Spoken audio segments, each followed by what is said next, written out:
A gente vai conversar aqui hoje com a Associação de Amigos do Autista Bahia, a AMA. A gente vai entender um pouquinho sobre o trabalho dessa instituição. Já temos, inclusive, participações aqui aguardando. Estamos recebendo aqui Leonardo Martinez, ele que é diretor de Relações Institucionais. Muito boa tarde, Leonardo. Seja bem-vindo. Boa tarde. Boa tarde, Stephanie. Boa tarde, Stephanie. Boa tarde, ouvintes da Metrópole. É um prazer e nós agradecemos a oportunidade de falar com a sociedade baiana, de falar sobre o autismo, esclarecer algo que ainda é tão pouco difundido na nossa sociedade. Com certeza. E aqui conosco também Rita Brasil, ela que é pedagoga lá da associação e também vai conversar conosco. Boa tarde. Boa tarde, Stephanie. É um prazer imenso. Eu sempre tive vontade de vir aqui. Hoje eu estou realizando o meu desejo. Ai, que beleza. Prazer imenso de estar aqui. Boa tarde a todos os ouvintes da Metrópole. Pois é, já são nossos ouvintes agora. Aqui a gente vai conversar sobre um assunto de extrema importância, né? A gente vai entender um pouquinho mais sobre o autismo, também como identificar, como cuidar, né, desse indivíduo que tem o transtorno, mas a gente vai falar também sobre o trabalho, né, realizado pela AMA, pela associação. Eu já queria conversando aí com o Leonardo Martinez, justamente sobre como é a condução desse trabalho, né? A gente sabe que muitas vezes é necessário apoio, um trabalho que é aí voltado não só para Salvador, mas também para toda a Bahia. Como é, assim, conduzir esse trabalho, Leonardo? Então, isso é muito importante, né? Porque a AMA é a única OCIP, na verdade, da Bahia, que trata exclusivamente do tema autismo, né? Nós atendemos hoje 208 crianças, adolescentes e adultos, certo? E temos quase 600 na lista de espera. Então a demanda, realmente a procura é muito grande. Nós não damos conta de absorver, né, toda essa demanda. Nós temos um convênio importante com o Estado e com o município, que nos fornece os professores, né, na verdade uma equipe multidisciplinar para que a gente possa dar atendimento. Mas toda outra estrutura a gente precisa realmente do engajamento da sociedade. Essas pessoas lá são atendidas em períodos, né, e determinados dias da semana. Essa parte mais técnica, em que pese eu ser o pai de um autista e conhecer a realidade, né, do autismo, mas essa parte mais técnica do atendimento pedagógico eu vou deixar com nossa presidente, com Rita. Mas ao longo aí vamos explicando como é que funciona a AMA e todas as carências e adaptações que nós temos que fazer, esse milagre do dia a dia para poder atender essas pessoas. Com certeza, e realmente, aqui inclusive já tinha um ouvinte participando, falando justamente da dificuldade, né, com as vagas. Ele diz: meu nome é João Rodrigues, moro em Estela Maris, sou pai de 2 crianças autistas. E aí ele justamente pergunta: quando a AMA terá vagas em Salvador? Não temos opções, nos ajude. E é justamente sobre essa realidade, né, que a gente estava falando. Mas como é que funciona no caso de quem precisa desse atendimento com vocês? Tem uma fila de espera? Ele pode se inscrever, aguardar? Como é que funciona? A nossa grande dificuldade, Stephanie, é porque o autismo ele não tem um tempo para a gente liberar e abrir uma nova vaga. A gente não pode pegar uma pessoa que está recebendo a assistência lá e simplesmente dizer assim: olha, agora você vai ter alta e vamos dar o atendimento para um outro. Rita e o resto da equipe, né, com Ilka, com outras fadas madrinhas que tem lá, eles fazem um trabalho e realmente vai fazendo aquele trabalho de: olha, agora esse aqui já dá para te dar uma alta porque ele já está numa condição melhor, e vamos pegar outro que está na lista de espera, que está numa situação mais urgente, vamos dizer assim, mais difícil, e vamos dar esse atendimento. Então, por isso que é tão difícil, porque não existe tantas aberturas de vagas, porque é um problema que a gente tem que tratar para o resto da vida. É um acompanhamento permanente, exatamente, né, para a gente falar assim. A gente vai conversar com Rita daqui a pouco para entender um pouco mais dessa realidade, mas temos já Érica na linha 2 para conversar conosco. Boa tarde. Oi, boa tarde. Boa tarde, Érica, tudo bem? Então, estou ligando, eu sou mãe de uma criança autista, hoje com 14 anos. Ele hoje é aluno da AMA. Eu estou ligando para falar sobre a importância da AMA na vida do meu filho, porque quando a gente tem um filho que entra na adolescência, as coisas complicam muito mais a outra etapa, e a AMA foi a última porta para mim. Foi o melhor trabalho que eu vi acontecer na vida do meu filho. Eu agradeço muito a Deus e a Rita pelo trabalho pelo Exército naquele lugar. Ela faz toda a diferença, né? Parabenizar por esse trabalho que ela exerce. Gastei muito dinheiro no tratamento do meu filho, porque é complicado. As clínicas que prestam elas sobram muito caras. Os convênios, inclusive convênios do meu filho, ele tem um convênio, mas só faz o tratamento até os 3 anos e 9 meses. Enquanto a gente acha a vaga, a gente não acha tudo no mesmo local. É muito dificultoso, né? Inclusive, não só tratamento de pedagogo, como a AMA faz, mas outras coisas. Hoje, por exemplo, eu estou lutando para conseguir matricular meu filho na natação, eu não consigo. Né? Você veja uma aula de natação, eu estou tendo dificuldade de fazer com o meu filho. Então, a lei está aí para todo mundo seguir, mas, na verdade, não segue. Então, a AMA, ela faz a diferença na vida dessas crianças, é muito importante, porque o trabalho que ela faz hoje poderia ter mais tempo, mas pela fila de espera que ela tem, a gente não consegue muitos dias na AMA, né? Ele só vai 2 dias. O ideal é que tivesse também um trabalho multidisciplinar lá, no local só para atender os autistas, porque o centro de referência de autismo, eles não estão atendendo crianças na idade do meu filho, tem uma fila de espera muito grande, então não está dando conta. São muitas crianças autistas que nós temos na nossa cidade. Né? Então, quero parabenizar a AMA, quero pedir que as pessoas realmente ajudem essa instituição, que é uma instituição séria, que faz a diferença na vida dos nossos filhos. Parabéns a Rita, porque é uma guerreira, precisa muito da nossa ajuda e fez toda a diferença e faz na vida do meu filho. Tá bom?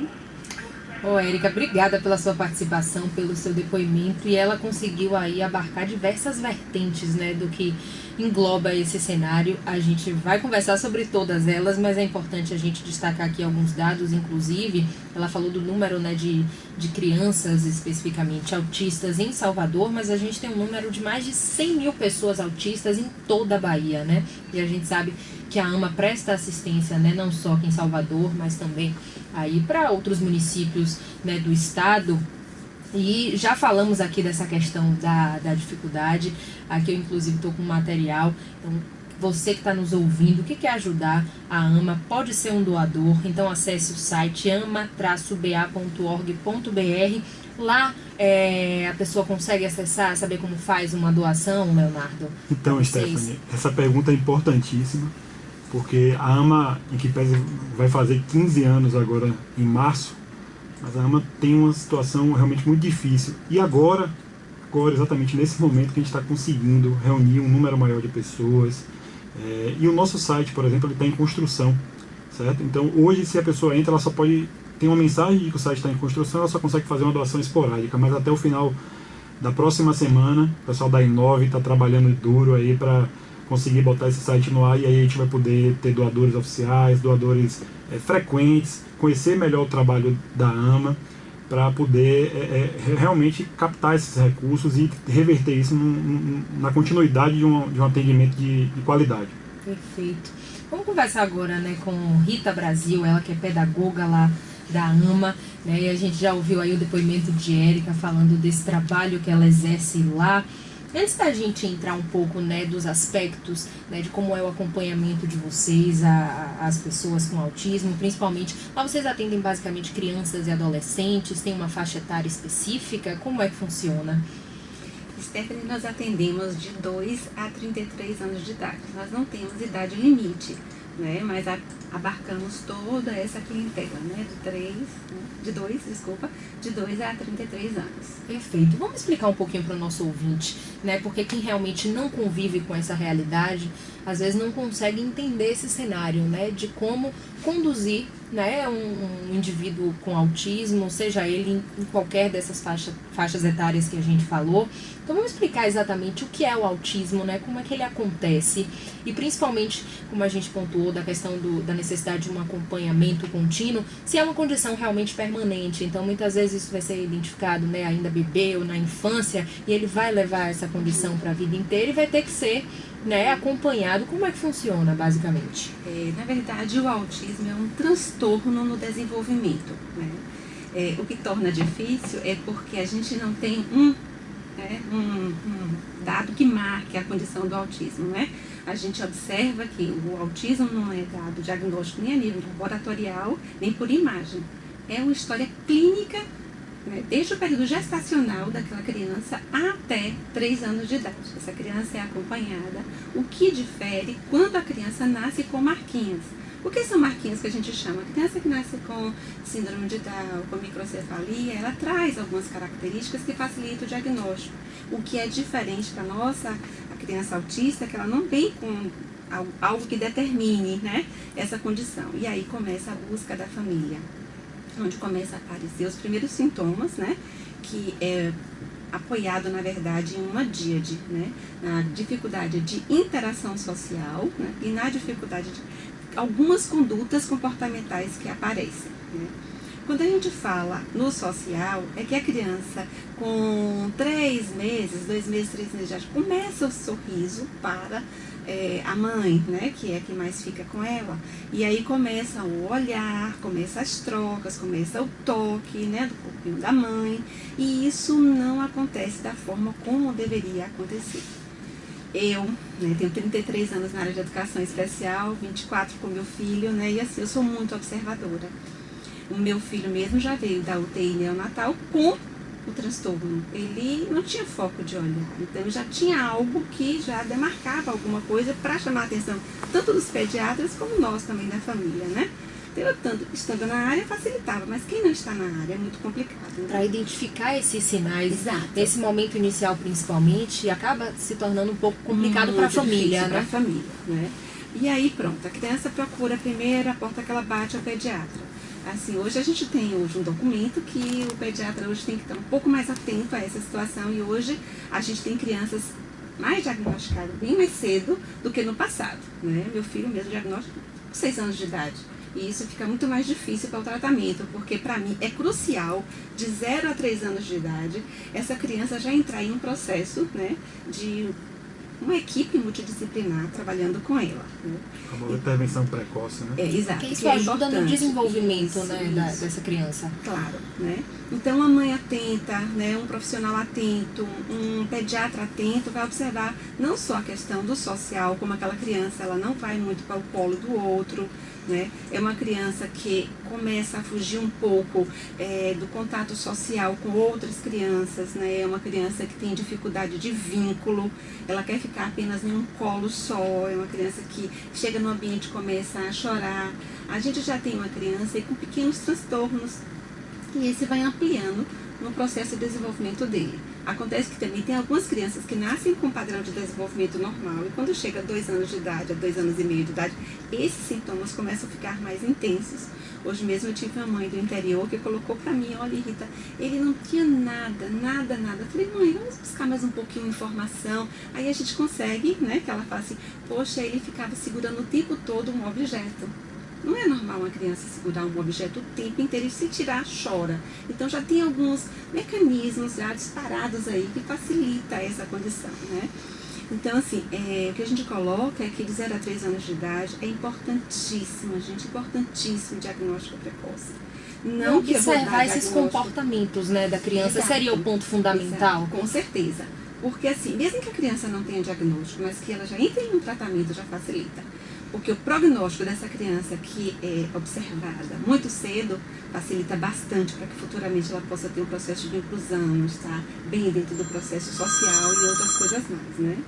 Perfeito. A gente está aqui conversando hoje com Rita Brasil, ela que é pedagoga da Associação de Amigos do Autista da Bahia, também recebendo aqui Leonardo Martinez, ele que é diretor de Relações Institucionais da Associação, a AMA. Aqui a gente tem algumas participações, mas para a gente concluir aí essa nossa explicação, né, sobre o que é esse cenário, né, do autismo, existem graus diferentes de autismo, Rita?